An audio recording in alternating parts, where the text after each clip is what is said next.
Për herë të parë Shqipëria bëhet pjesë e një shtegu malor europian. Rruga ndërkombëtare E6, një nga shtegjet më të njohura për ecje malore në Europë, do të kalojë edhe në territorin shqiptar, duke hyrë nga Shkodra. Lajmi u konfirmua gjatë një takimi në Elbasan, ku morën pjesë presidenti i Federatës Europiane të Hiking dhe presidenti i Federatës Shqiptare të Alpinizmit.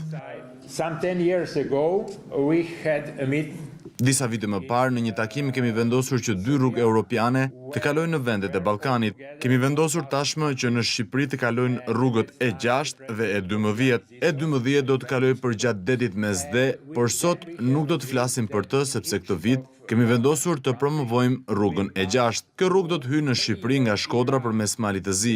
Sot kemi ardhur këtu për të diskutuar për zhvillimin e E6. Është shumë e rëndësishme sot të anoncojmë se kilometrat e para të E6 në Shqipëri do të realizohen që këtë vit.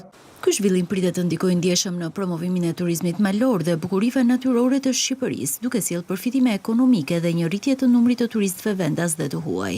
Ne si Federatë Shqiptare të Alpinizmit lidhëm marrëveshje në fakt për të zhvilluar një nga nyjet kryesore të ecjes, asaj të E6, e cila sjell me miliona turistë, në ata turistët që ecin në këmbë, që vizitojnë pothuajse çdo qytet apo dhe fshat. Janë në 3 gjëse në fakt hyrje daljet në të cilat do zhvillohet ky shteg, është Qafana, Ohri dhe Shkodra dhe gjithashtu dhe Qafbota.